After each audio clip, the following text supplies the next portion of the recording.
how do you take care of those people that are most important to you so that they don't fall off as you continue to grow? Yeah, it's a great question. One thing, as you become more successful, there are many people who do not grow at the same rate you do, and so there will be relationships that change over time.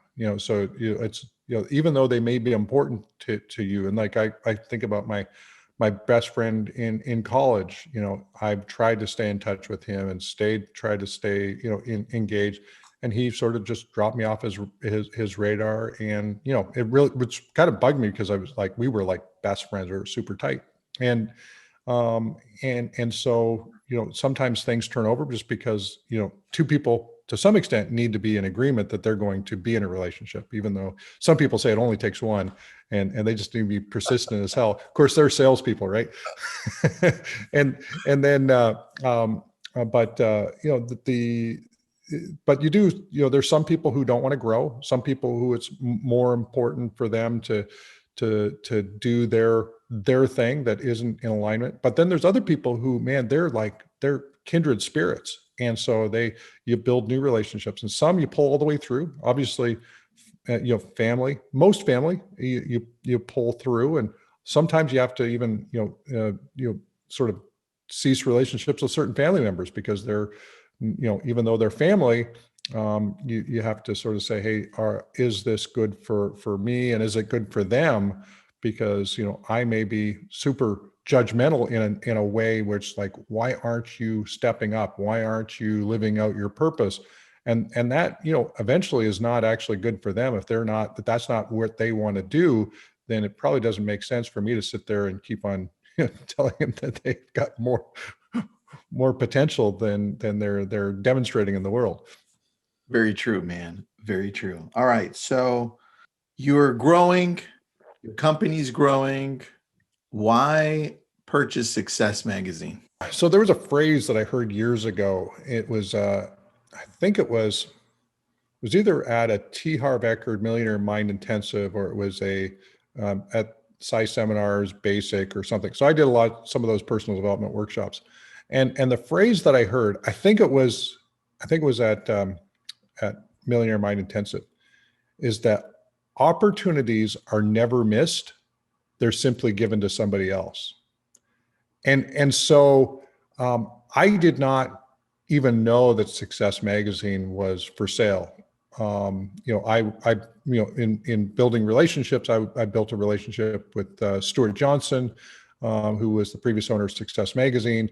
And so he and I would have various conversations. We ended up spending a little time together in August, September, and we talked about how Success Magazine could be used with EXP. So he, at the end of that few days, he said, hey, an opportunity just came up where somebody was going to buy the magazine. Their offer fell through. I can talk about it, the potential of somebody else buying it. Would you like to buy it?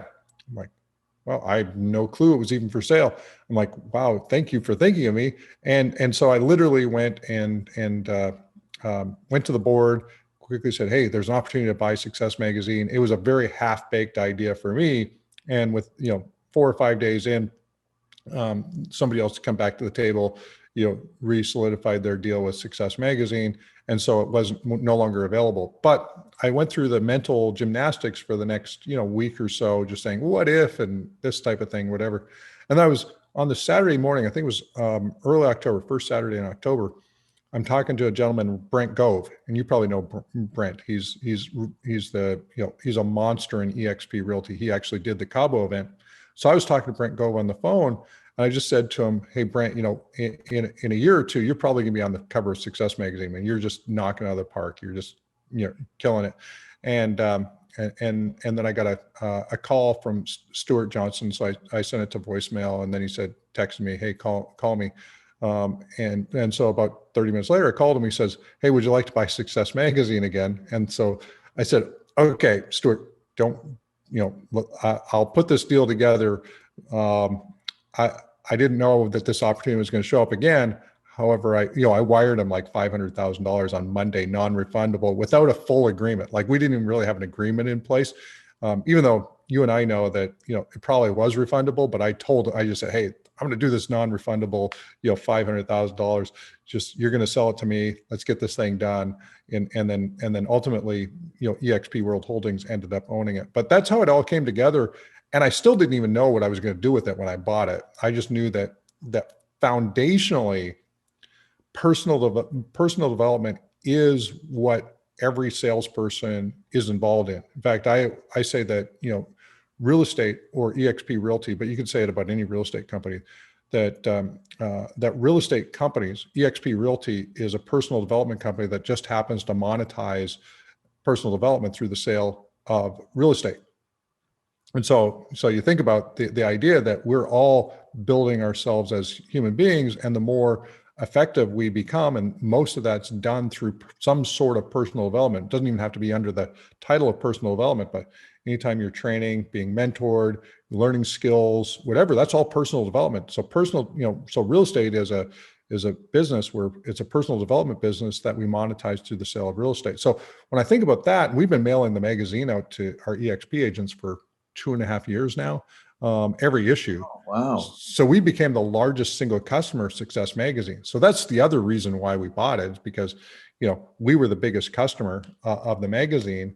And then you sort of take it one step further, and we're going, what could we do with Success Magazine, connected to a real estate brokerage, not in any way where it changes fundamentally, but what could it do to help us to attract and retain agents and brokers, the longest running personal development brand in the history of real estate, or personal development. Yeah. So. 18, dude, I was surprised. I went to Wikipedia. It's like late 1800s. I was like, what? No way. Yeah.